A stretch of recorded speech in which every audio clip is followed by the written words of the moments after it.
Welcome, gun runner.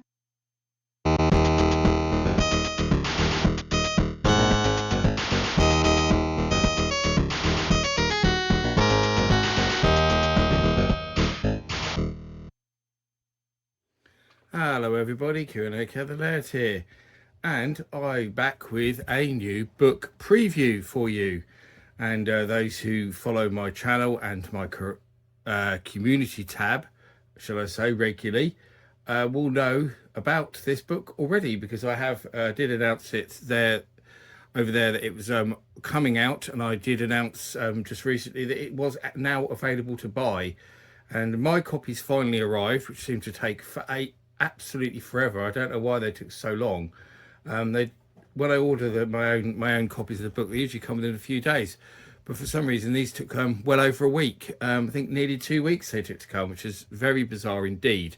But I'm finally here anyway, so I can show you what it's all about, because I know you like to see more of what's in these books. Obviously not a review as such, because it's my book, so that would be a bit weird. But it is a book preview, so you can get a general idea of what this book is about, what's inside it, and whether you should buy it or not. And also those who follow my community tab will know that just recently I picked up this beauty, an Amstrad GX4000 console, which I'm very pleased to add to my collection, because I've wanted one of these for absolutely ages. Ever since I wrote about it for Retro Gamer, actually about 10 years ago, probably even more than that. It was a very early article that I wrote for Retro Gamer on the GX4000, because it was a console that always fascinated me. I've written quite a bit about it, and I've done a few videos on it on this channel, of course, so it should be familiar to all my audience, including actually a recent amazing facts episode of the GX4000, which went down really well, and I'll link that in the comments. I'll link that down in the description for those who want to check it out and find out more. So yeah, so I'll link that amazing facts episode. I'll link all the other GX4000 videos as well, so you can check them out. But certainly it's a very interesting console, one of the very few British home consoles in terms of design and release and everything, and massive failure, probably one of the biggest failures ever as far as consoles are concerned, but fascinating nonetheless, as you'll find out if you go and watch that amazing facts episode. But anyway, I'll be doing a proper review on this console in due course, so you know, don't fret. But today we are looking at this book, so I shouldn't get waylaid too much talking about the amazing GX4000. So this one, a compendium of Amstrad CPC games Volume 1, does of course cover the GX4000, as you can see there, which is one reason why I've just put it in the background here and talked about it a little bit. As well as obviously all the models in the Amstrad CPC range. So as usual, I've kept my usual similar cover design to my other books, where I show all the different models. So we've got the CPC 464 Plus and CPC 6128 Plus, which make up the Amstrad CPC Plus range with the GX4000, which are the enhanced machines that have better graphics, stereo sound, etc. And then the original models down here. So we have there the Amstrad CPC 664, which is the first model with a disk drive, the original CPC 464, and a CPC 6128. Although I think actually one I've used there is the German model, the Schneider CPC 6128, not the Amstrad one, which I think looks a little bit different if I remember rightly. I have all of those in my collection. I have all of those three. I've looked at them on the channel, so again I'll link the videos I've done looking at the different Amstrad machines down in the description as well. But I should start by mentioning, before we actually go through the book, that this is in fact a second edition of Amstrad CPC games book, because originally I did this one here with its very Amstrad-like cover, as you can see, which is the one I did with Andrews UK. So that's the original one. So I decided to remake that book, obviously, so I'm no longer working with that publisher, and wanted to redo the books as I wanted, because when I worked with Andrews, they did the design layout. They chose this small design size, which I never liked. I always wanted bigger books, but they were insistent that these were better. I didn't agree. So yes, one of the many things we disagreed on, and I did like this cover they designed here. I just prefer the bigger size that I've gone with now, and My book, my new book, has everything that this has got in it, plus a load of extra stuff. So it has, this one had 260 game reviews, 3 developer interviews. That was it. So the new one has over 300 game reviews, extended versions of those developer interviews that are in this book, because quite often they would cut them down to make the layout work in when they did these books, which is another thing that annoyed me because I always wanted to keep the interviews intact.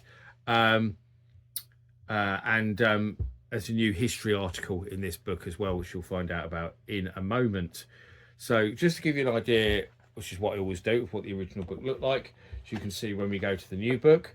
So I have reviewed this on the channel previously. So this one has a letter for each. It starts with the letter of the alphabet, and then obviously shows you the games for that letter of the alphabet. One of the chief complaints that people had about these books I did with Andrews UK was that they said they looked far too cluttered, and there wasn't enough space for the text to breathe. They just looked like lots of walls of text.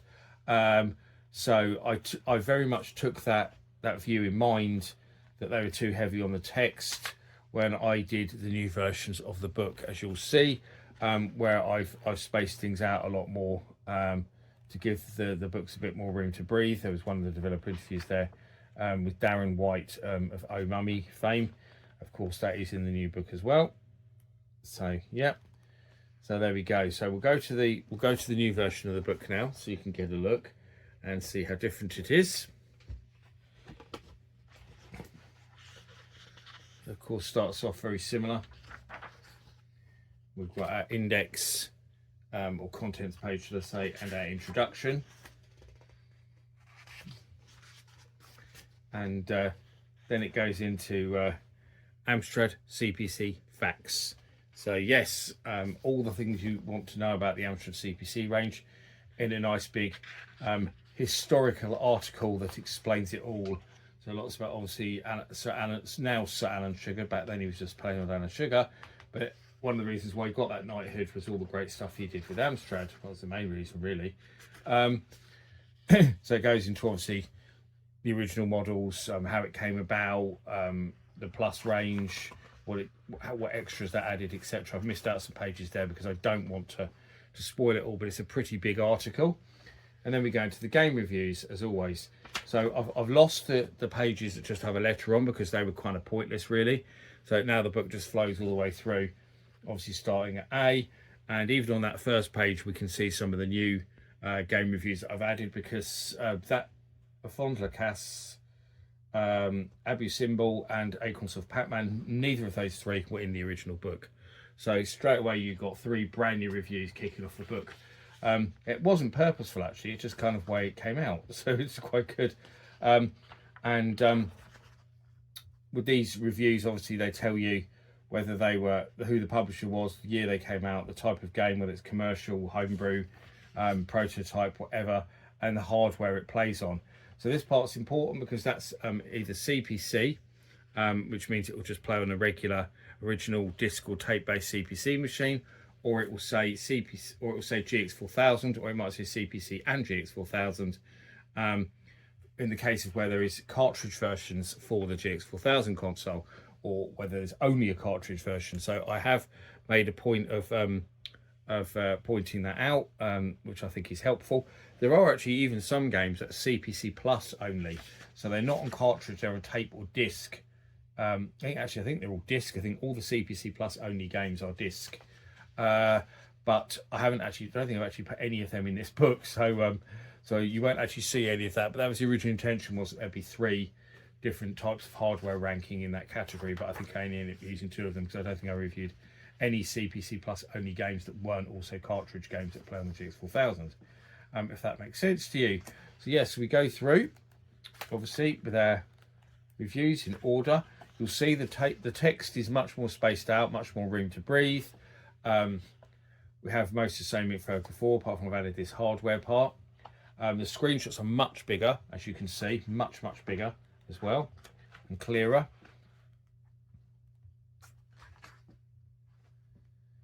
So there we go. On there we've got some mixes as a homebrew game. There's Flappy Rules. There's quite a few homebrews in here. A lot of people did ask me, actually, when I announced that this book was about to come out, and a lot of people did actually ask me if I'd included homebrew games, because there really is some really impressive homebrew for the Amstrad, and there is quite a bit in here. There's not loads, I will say that, there's not loads of homebrew games, but there are quite a few. Hero is actually another homebrew, 2600 Classic, so I love that game so much, Heroes. I had to put that in there when I found out there was an Amstrad CPC version, because I love the game so much. And there's our first developer interview with Darren White of Mummy fame, which we saw obviously in the other book, which we looked at a minute ago. So he talks about getting started with the ZX81 and then creating Mummy, working on Roland games for Amstrad. Obviously Mummy being used in the Amstrad advertising, and then later working for Samsung and stuff. So he also did like CPC ports of Turrican and Spherical, so he did some stuff for Robo Arts as well. There's another homebrew game, actually, Ice Slider by Ego Trip. That's a really good little fun puzzle type game. So we go through there.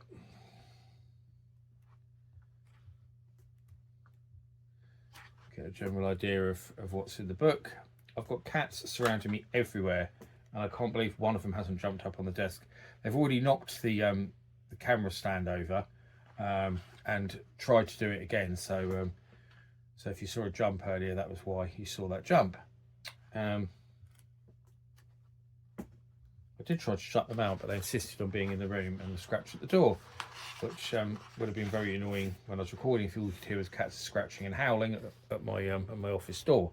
As an interview with Kevin Toms of Football Manager fame, so we've got a nice big interview with him, and then we go into more games. There's Road Blasters, there's Roland in Time, Robocop. So there's some really big name CPC games in there.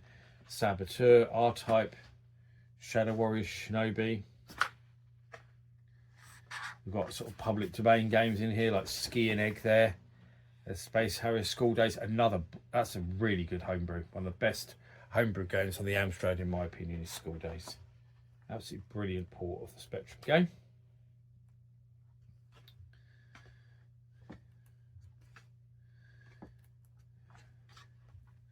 There's some more homebrew there. There's All Quest for Money. Very hard, but very nice looking platformer. Wonder Boy, WF WrestleMania. Cross Chase, another homebrew. There's X Out, Zypho's Fantasy, of course, one of the very best Amstrad CPC exclusives, where the well-known Amstrad YouTuber Zypho took his name from, of course.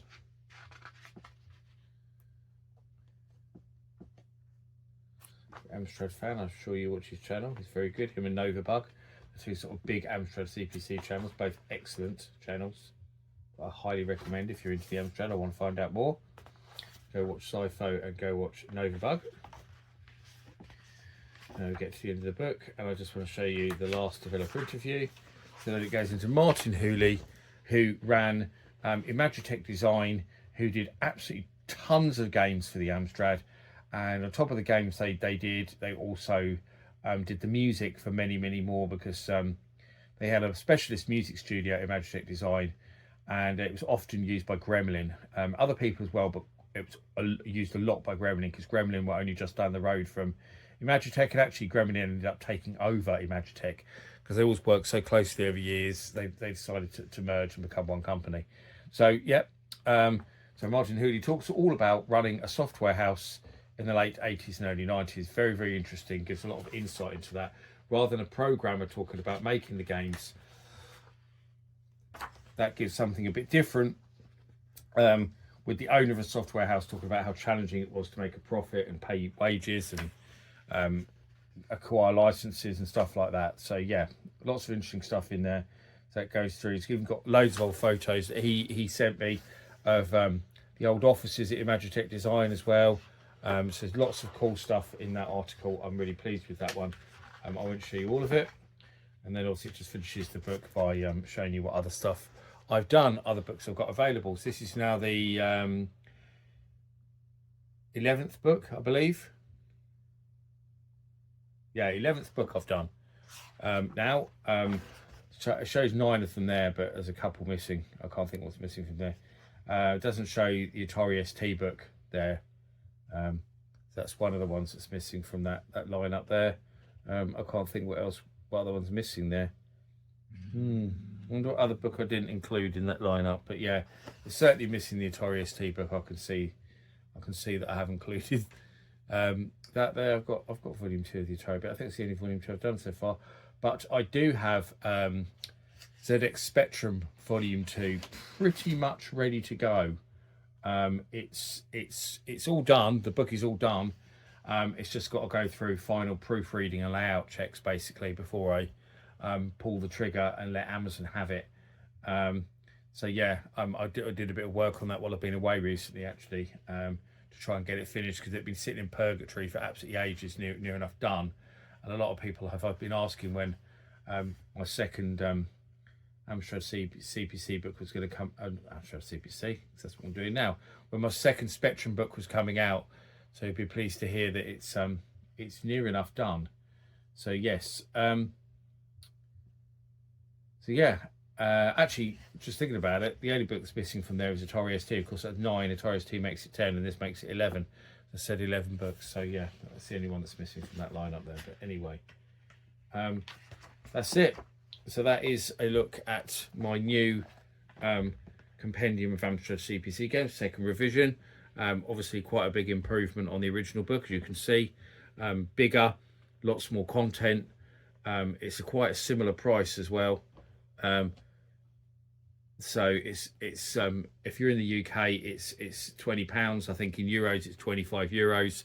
But obviously that depends on your country, because there's different European countries charge different taxes, so therefore it won't always come out the same price. But yeah, that's it. You can go and get yourself a copy from Amazon. It's available worldwide, so no matter where you are in the world, you can buy this book. It will always be the same. And I have had some people ask if I would do a Spanish or French version. Possibly. There was somebody who did a Spanish translation, who was doing a Spanish translation actually of my Atari 8-bit book, but he never finished it, and he was too busy to carry on doing it, unfortunately. But if anyone wants to volunteer to do French or Spanish translations, get in touch. I'll be happy to cooperate on that, because I know that the CPC had a lot of popularity in France and Spain, and I'll be happy to to work with you on doing that. But that's it. I hope you enjoyed my look at this book. Go and buy it if you want it, and I'll see you all again for another video very soon. Thanks for watching. Bye bye.